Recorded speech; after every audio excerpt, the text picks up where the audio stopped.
Testing, testing.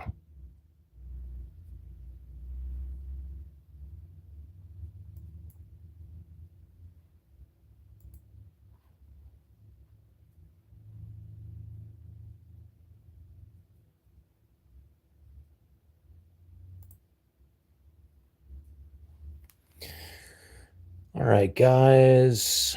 So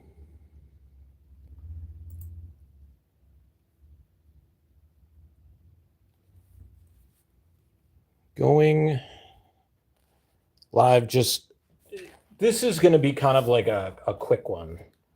And I because I said I was going to do this, and then my back started to hurt, and I didn't want to do it, and then I'm like, well, you got to do it. You got to just get into it. And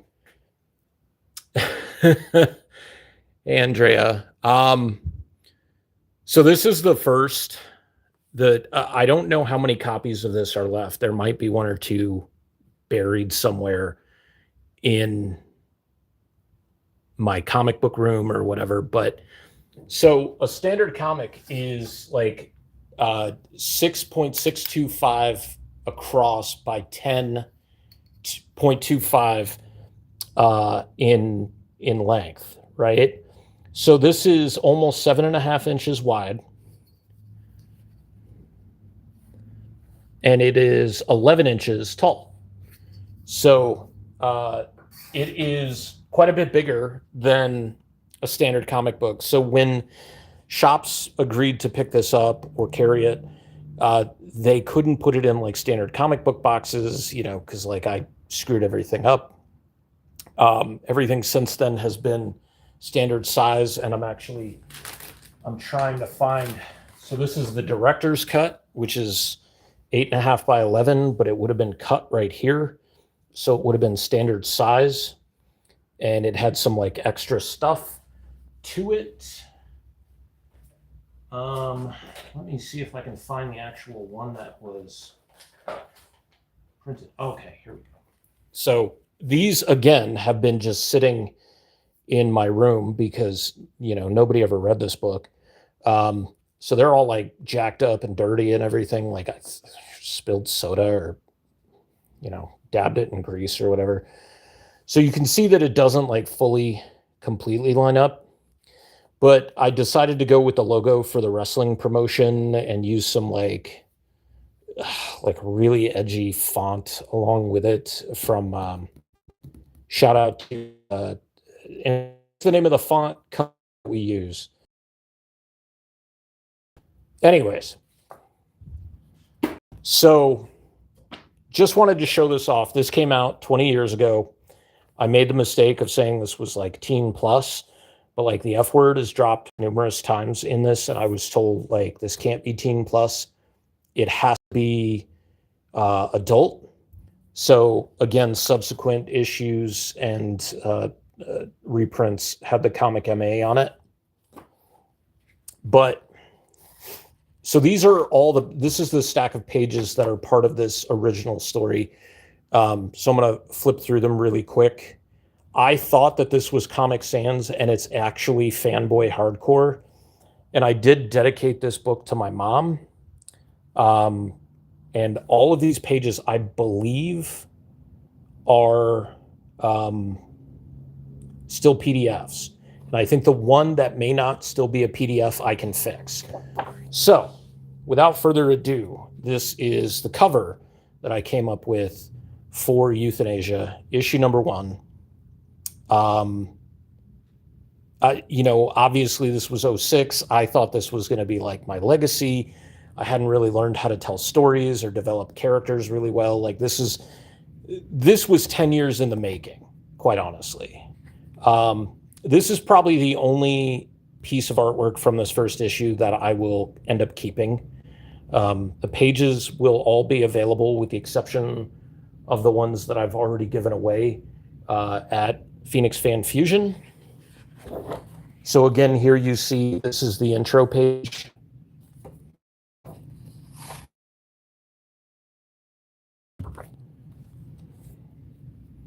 And this is how I used to draw Nash. I've refined his face quite a bit since then. Agnew is a little more rough around the edges here, as you can see. Kyle looks quite a bit different.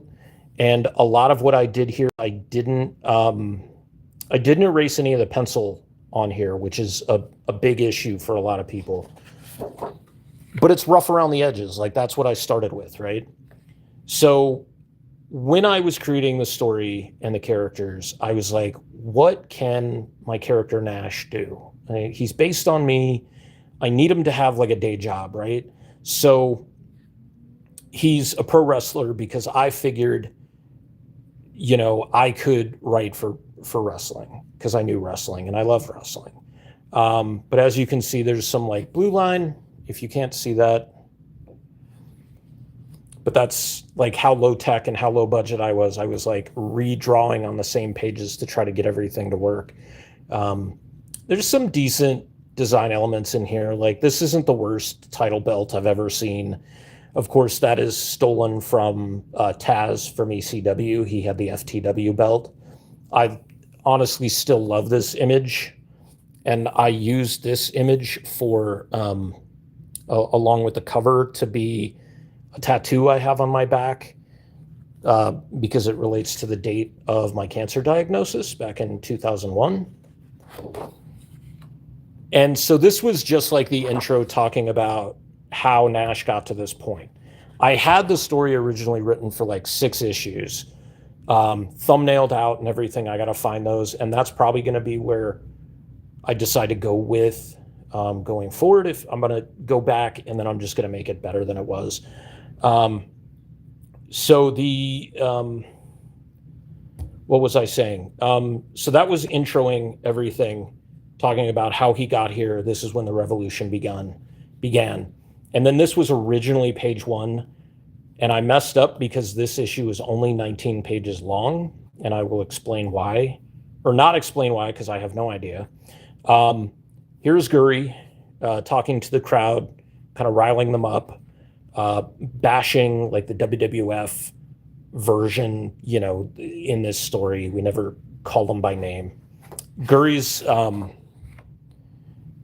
look hasn't really changed. Like I've refined her to be a lot like thicker and more muscular and everything, but she's still got the same tattoos, same piercings.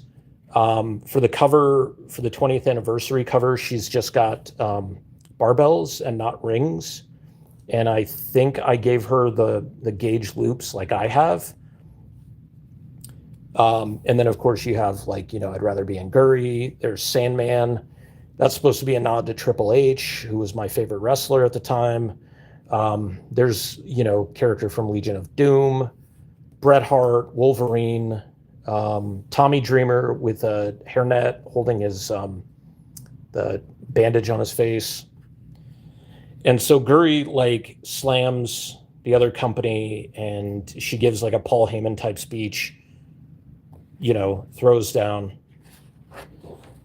And then you get the fight, you get the match. And here comes Nash, you know, our local hero, or, you know, whatever. And I needed somebody for him to fight. So this is not Sabu, this is Genocide. And he is a completely distinct character from Terry Brunk, aka Sabu, who died last year, actually. So it's kind of fitting that this year we'll be, you know, putting this out again in, you know, in recognition of the 20th anniversary. So, like, I also didn't really know how to draw a lot of these things. So you've got a collar and elbow lockup, and it doesn't look very good.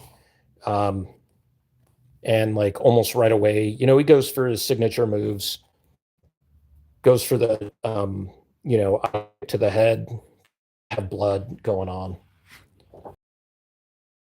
This is actually a double page spread. So I don't know if you guys can see that.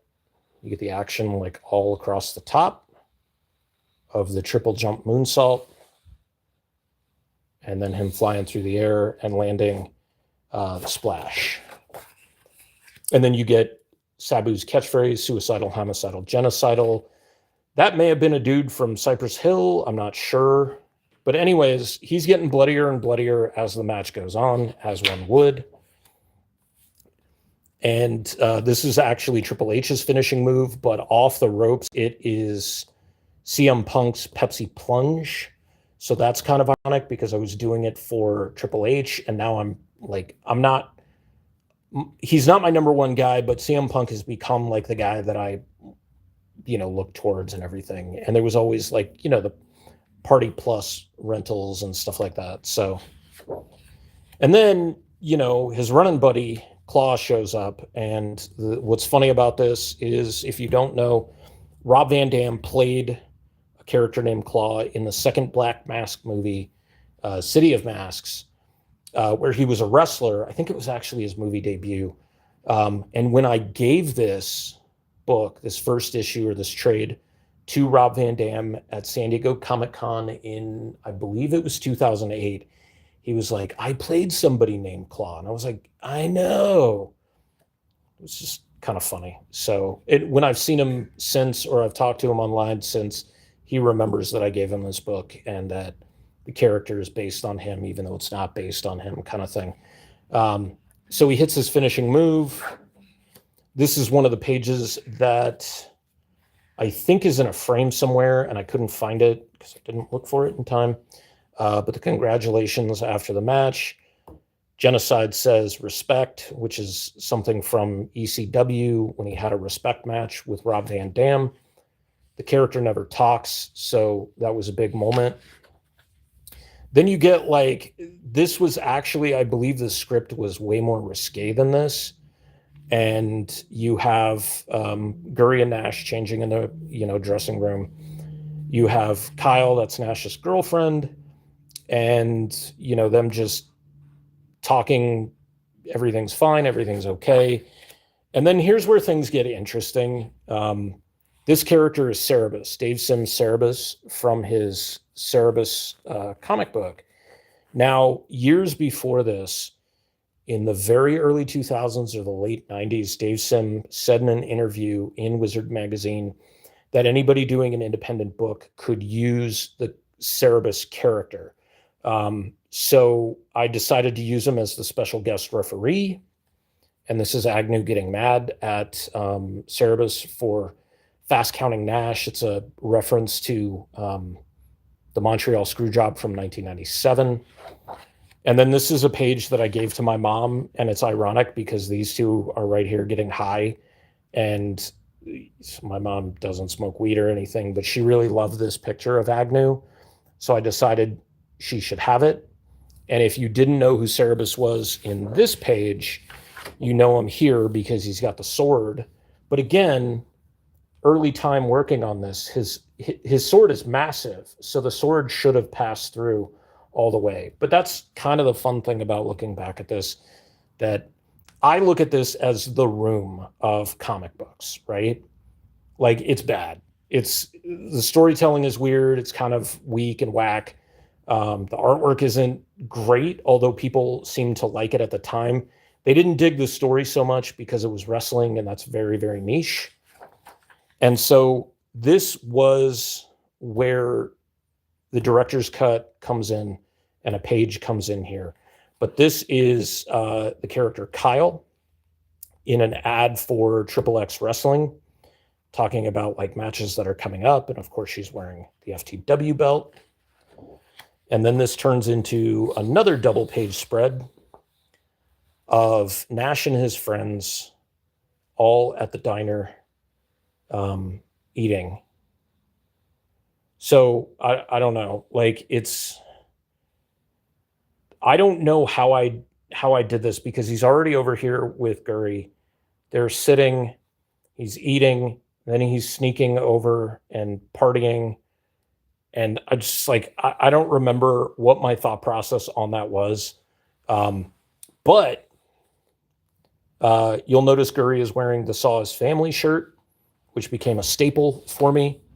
The characters here are Kyle, Nash, Kevin, G.I. Jane. Jane and Kevin are together.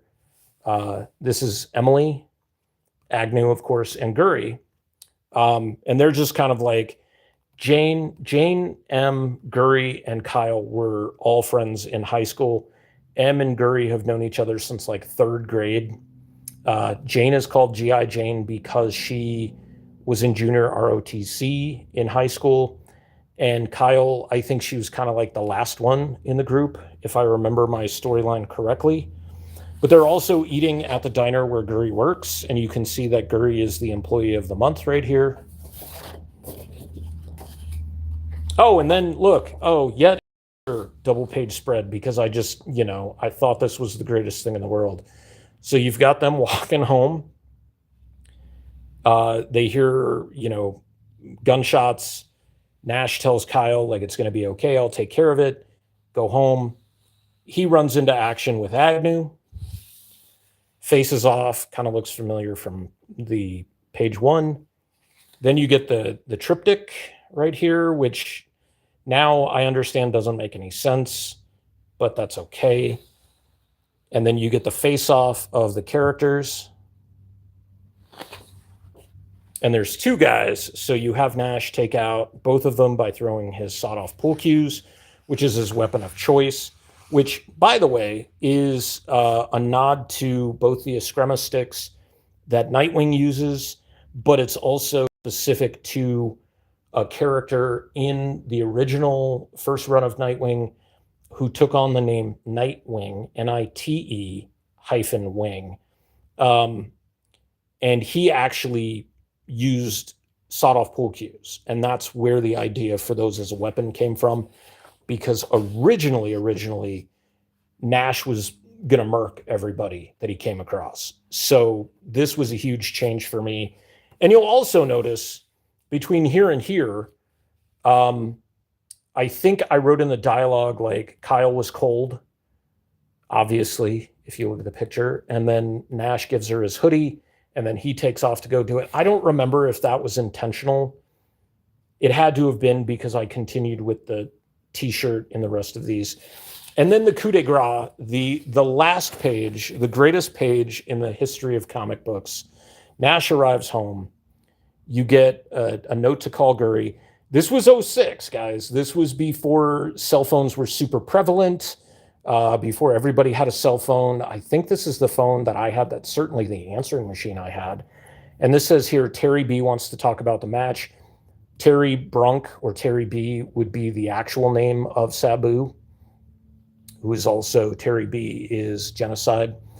And so Kyle has a present for Nash. Obviously, it's supposed to be hot and sexy and everything. Whether that comes across or not is, to be debated. So then when the the director's cut, when this guy came out, I took the sizing of the bottom panel and then added this for like a different look. I don't know why I specifically changed that, but you'll see it in here that it shows up, but it also changes the line style completely. It doesn't look as dark or bold or crisp or anything, which is also problematic. And when I realized this was 19 pages and I decided not to draw a new page, I made a mistake. It's actually a different page. That was it the original ad? No, it was that. That was the original ad. So I was right in having it like that. So then on the director's cut, advertising a new sketchbook that was coming out. And so that was that director's cut. So basically just that changed. And then in the second director's cut, added, which again, the art style is slightly different, but not terribly different, because all this was in the same year. Font is, way bigger. The word balloons are friggin' gigantic and huge. So it's not super great. It's not going to be included in the reprint, but this is that page that's on here. And then I thought I'd show off a couple of the other things that I have for this story. I'll probably put these into a different binder. So the last thing that's going into the new printing is going to be this new cover. And this is Guri, and she's got a wrestling title, and she's got, the smiley and the gloves and everything. And since that first issue, she got this tattoo. She got a couple more tattoos. She's got the bandana on and everything. And this is just kind of poignant because in the entirety of the Euthanasia series, I did quite a few things that might have been political with terms of t-shirts that the characters were wearing, including, I believe it's the first one with the added page where you get Nash wearing a shirt that says support terrorism, pay your taxes.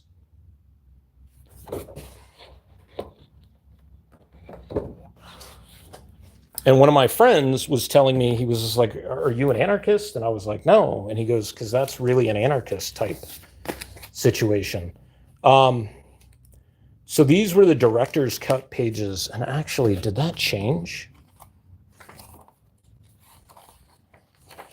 No, that was in there. Okay. I don't know why this says director's cut pages. I think I was just changing what was going on a little bit.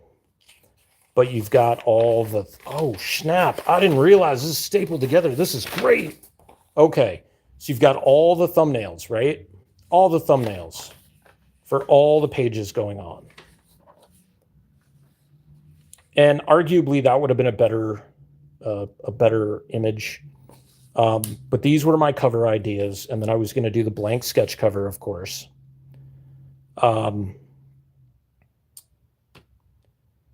But yeah, that's that.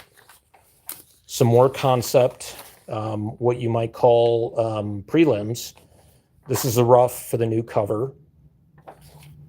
This is the ad that went into the first reprinting director's cut. I think that was for the Bedhead book. That's for the Bedhead sketchbook. This was an ad inside of the first print. Let me see if I can find that again. Where is it?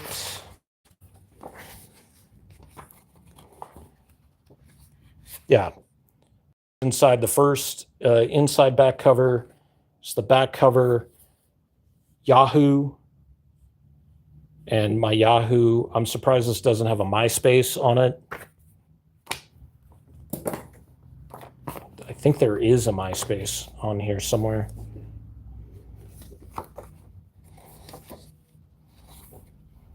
That's how long ago this was. Facebook wasn't even a thing. But yeah, it's pretty great because I swear there was a MySpace somewhere. Anyways, I don't even remember that anti-hero brand Yahoo email. So you've got that ad. And then you've got the ad that went into the reprint. And then you've got some director's commentary. And I actually apologize because I've never done director's commentary up to that point because it was my first book, of course. And then you've got some full-size prelims. This is, I forgot I did full-size prelims back in the day. So you had the thumbnails, right? So that's where I would start. Thumbnails. Jeez, where are they again? Okay. So I'd start with concepts. Like right here, this is the concept for this page.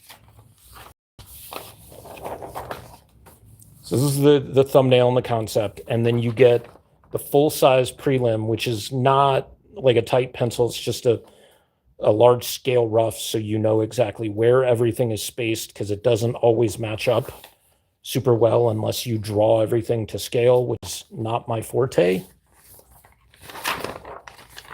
But I can't believe the other day I was looking through to try to find these pages, and I found the prelims, and I'm so excited about it because you've got, I mean, there are people who like prelims, and if you're one of those people who, you know, looks at the behind the scenes type stuff on movies, and you can see that these were all set up just like the book, so they were folded back to front. So you would have taken that issue 0, not issue 1. And then you have the fallback. This is just friggin' crazy. So then you've got the split kick, which, you know, didn't happen exactly like that. Scene inside the locker room. That's how I originally drew Cerebus, more like a pig than an aardvark. And then in the original book, which is, it's great. Watch, I'll show you the difference. Okay. So the difference in those 2 pages.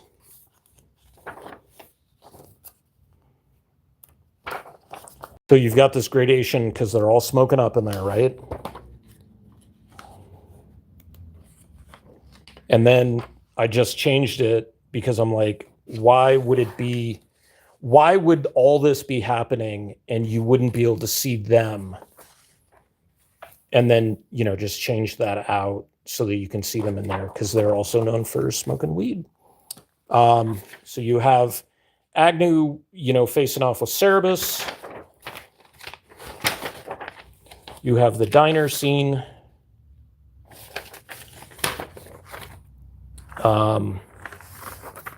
And then you have this prelim, the double page. And then I think these are the finished pages. I have no idea why I was photocopying the original pages. Maybe, I have no idea. That's so weird. But yeah, that is it, guys. So if you are into, whoops, that's preview for Welcome to Pleasant Falls. We don't want to show that off. But yeah, so right now I'm getting ready to send this read off, send chapter 2 off to go to the printers. I have pre-orders up for chapter 2, both the regular cover and the JoJo Seams cover. Both covers are great, but the JoJo Seams cover, I'm super happy with the work that she turned out. So the pre-order will be up for a little bit longer, and then once the book comes back, I will start printing it out, shipping it out.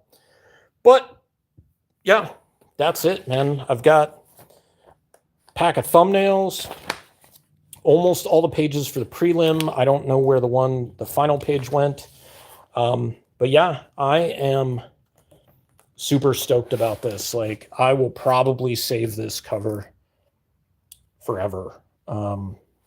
It's not, like I said, it's not good.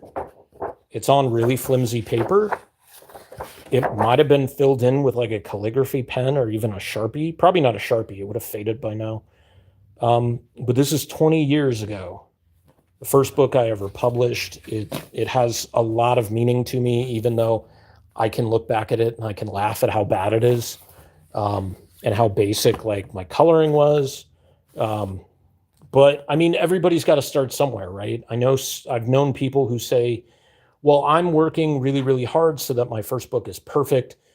And if you're looking to make a comic book, an animation, a song, a novel, anything, know that your first attempt will hold a special place for you always, but it will not be perfect because everything has to evolve and has to get better, and you improve with everything that you do. So if you do something first and it doesn't work really, really well, like I'm still here 20 years later after this book came out, after I don't know how many failures, after thousands of dollars and thousands of miles and countless hours spent drawing and writing and sitting behind a table trying to sell my work. I know what I'm doing now and I feel confident with it. And all I got to do is bring that out and hopefully other people see it. But again, you got to start somewhere, right? And it doesn't have to be perfect. You just have to get it done. Anyways, thanks, guys.